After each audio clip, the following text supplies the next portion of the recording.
I'm so excited to be here today with Deborah Farmer Kris, who has worn many hats as a mother, a writer, a parent educator, a teacher, a school administrator, and much more. Can you tell us a bit just about your journey into writing and parent education and also children's literature now?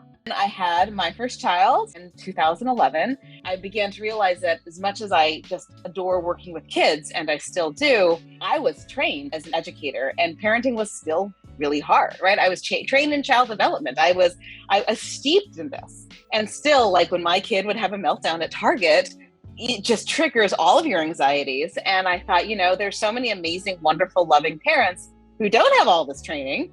And, that must be like, what can we be doing to support each other? And so that's where I began to get really interested in parent education. And then I decided a couple years ago to write children's picture books for kids, which we can talk more about later. Tell us a little bit about the process you discovered for sort of translating some of the research and theoretical things that you had learned into actually in the moment doing the right thing with your child. Well, it really, honestly, the process of writing about it has really, really helped because I read everything. I'm a bit of a compulsive student. And so I read lots of articles and books. And like you, I talk to a lot of people. And then when I sit down to say, write the article for PBS Kids for Parents, I try to think like, okay, what are the two nuggets here of everything I read? I know that our working memory can only take in so much. Well, like, what are the 2 or 3 nuggets? And then I often think about, okay, so what does that sound like in the moment? So like, let's say we're talking about, trying to help our kids understand their emotions, let's say that they're hitting their sibling. What might a more responsive parenting sound like? And so practicing the script. And then I would say, all right, so I have to try this myself. It got to the point where I'd practiced this so much, it became part of my internal script. And one of the things that, when I'm working with parents that, I have to emphasize is that it's never a quick fix. I mean, parenting is a long game. And your child, there's no cookie cutter, there's no vending machine where you put in something and out comes your Twix bar. It may work great one day and the next day you use the exact same script and it just falls flat, which is why just feeling like you have a lot of tools, and not just for talking to your kids, but for talking to yourself. Like, what are my go-to things for talking myself down when I'm feeling like crappy parent or I'm feeling like I don't have it in me, or I'm triggered by my child's insecurity that day because it's triggering something deep from my childhood. Like, what are my own self-care tools that I am practicing over and over again? I have a dear friend who has a child who's been going through a lot of struggles. And she's the one who said to me, I just keep telling myself it's the long game. And that has become one of my kind of parenting mantras, is that one of the joys of having worked with kindergarten through 12th grade, I work a lot with college seniors, is you see them as 4th graders and you see them as awkward middle school students, and their parents are freaking out because their cute 10-year-old is now a very hormonal, sassy 14-year-old. And then you see them as seniors and you see like, okay, this is such the long game, right? Like everything we're putting into it, none of it's wasted. All these conversations, all these books that you read to them when they were like 1-year-olds, like that's not wasted for their literacy when they're 5. And all the conversations you're having when they're 9-year-olds about tough stuff is not wasted when you can have that conversation when they're 15 and the stakes are higher. I love this idea of having go-to mantras, both things that you say to your child when certain situations arise, whether they're having a meltdown or some other situation, but then also having go-to mantras or touchstones that you return to for yourself. Do you recommend that people write those out in a journal, or how do they sort of instill the habit of thinking those things?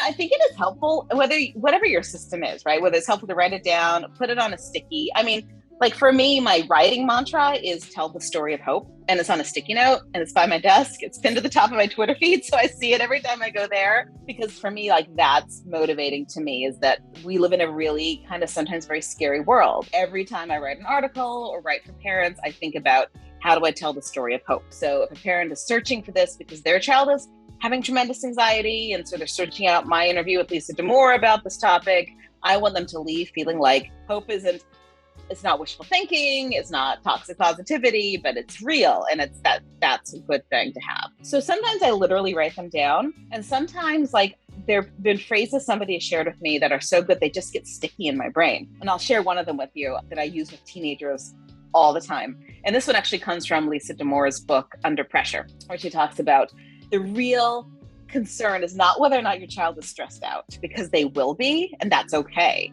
It's what are the strategies they're using to cope with that stress. So are they turning to substance use? Are they turning to self-harm? What are the strategies they have? Rather than jumping in to try to solve it, this phrase, which is just like magic, is that sounds tough. How do you want to handle it?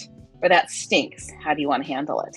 And that honestly is a great mantra for myself too. It's like, okay, the situation stinks. How am I going to handle this? Because it communicates to kids two things at once. One, empathy, right? This is a tough situation. But two, confidence. Like, I trust your ability to figure this out, and I'm standing right here by you. I have had a couple of moments where I've been like mentoring a high school student. We've been going on a walk around the block, and literally like every 5 minutes they'll finish something and I'll say, oh yeah, that's rough. How do you want to handle this? And that's literally almost the only thing I say. And at the end, they've solved their own problems and they thank me for doing nothing other than listening.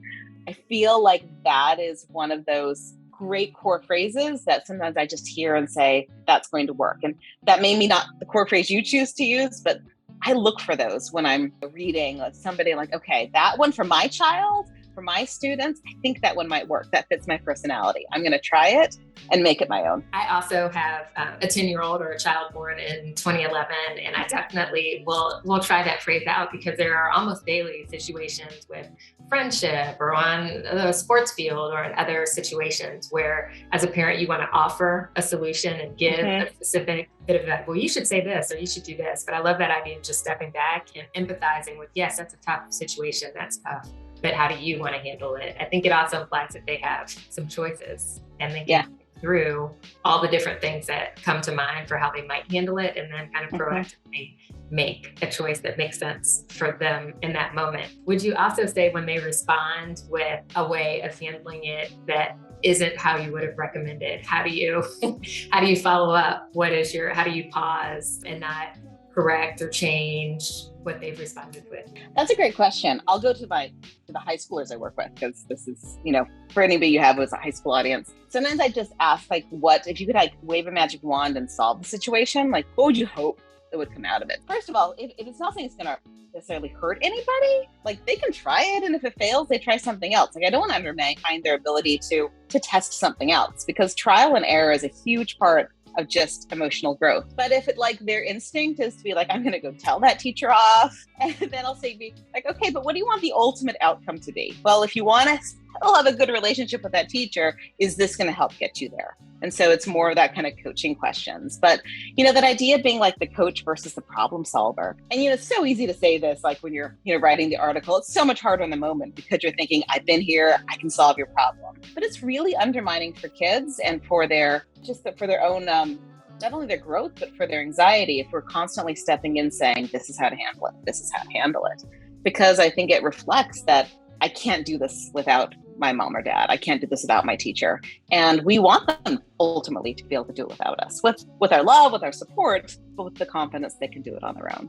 Another thing I've gained from reading your work, both in children's literature and then also through your columns, is this idea of I love you all the time as a mantra or something that parents can just have as a go-to. And I can imagine that phrase being used with a toddler who's had a meltdown and you're responding to that. I love you, but I'd like to maybe see a different behavior. But then also, as you mentioned, with the teenager who's having some more complicated problems and maybe making choices that aren't necessarily the ones that you would make as an adult who's lived through some of that trial and error that they have up ahead. But can you tell us a bit about the inspiration for this book, I Love You All the Time, and the message it sends to children through parents? So that is my ultimate parenting mantra. That is the one. The background on that is really when my daughter was a 2-year-old and she was having just an epic meltdown. And I was trying everything in my repertoire to calm her down. It wasn't working. And I scooped her up and I put her on my lap and we were rocking and, she was fighting me. And I said to her, I really love you when you're mad. And she stopped crying and she looked at me like I was nuts. And so I kept going. And I said, I love you when you're happy. I love you when you're sad. I love you when you're scared. I love you when you're mad. I love you all the time. And she settled down. And I realized that that was, I think, such a core question that so many of us have about our own selves, even as adults of, will I still be loved if I don't do this? And I think for kids who have these big, overwhelming feelings or are getting lots of constructive feedback, let's say you have a child who is, neurodivergent. They're getting constant feedback at school about where are your shoes? Where's your assignment? Where's this? Pay attention. Just to be like that feeling that Mr. Roger gave those of us of that generation who watched him and could hear him say, I love you just the way you are. So that became my nighttime ritual with my kids, is that I would say that. I love you when you're happy. I love you when you're sad. I love you when you're scared. I love you when you're mad. I love you all the time. And my son, when he got a little older, would start kind of pushing on that. And he would say things like, what if I chop down your favorite tree? What if I punch you? Would you still love me? And it was this awesome opportunity to talk through, I wouldn't be happy that you hit me, but I would still love you. That love is the common baseline. And, I think it reminds me that in so much of parenting, there are things that we assume our kids know. And I think so much of parenting is making the implicit explicit. So the things that we think that they understand, from issues of how to be polite and say please and thank you, how to write a thank you card, to issues of race and class in America, right? We might assume they've just picked it up, but we have to be able to talk in an open way. For me, being able to say, I love you all the time, that's my mantra. Then that's the baseline where we can have every other conversation, every other important conversation. So after about 7 years, I decided, hey, you know what? That's kind of a picture book. So I turned it into one. Free Spirit accepted it and then said, could you turn it into a series? And that's how the All the Time series came about.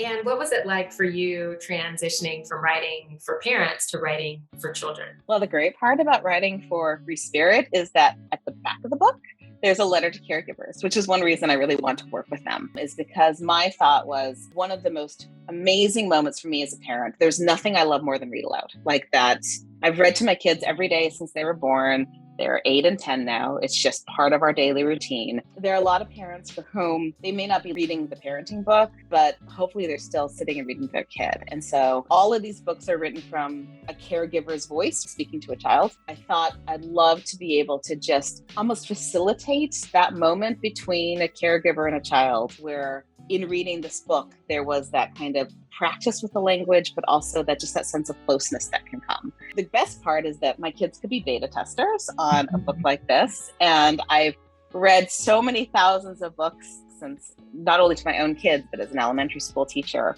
that getting the rhythm right was really important to me. Getting the pictures, art direction right was really important, because I just know what read aloud can be. And so do you with all of your work on reading, that it feels much more so than even my other writing for publications.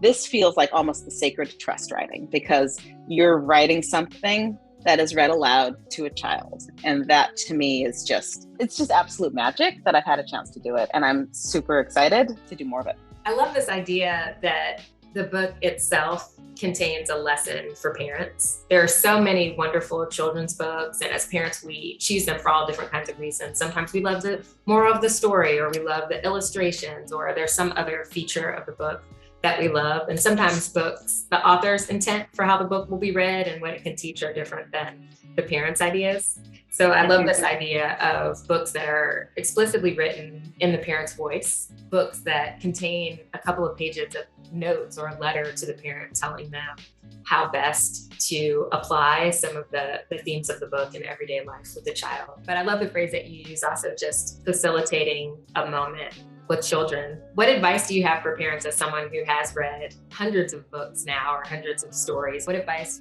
would you have for a parent who have not yet instilled that habit, or perhaps doesn't see the value in it? It's the most rewarding, high benefit, low effort thing you can do to influence your child, in the sense that you can go and get some books at the library, zero cost, sit down, and every time you read a book to your child, you are helping them. That moment, one, is developing a relationship with books, because they're associating books with a moment of closeness with their parent. They're getting just the sense, the rhythm of the story, the context clues, And so, especially when COVID just started and there was so much concern about, how do we do this at home? And my thought is, if we do nothing else but like sit and read to our kids, the research is so profound that children who are read to are those who become stronger readers.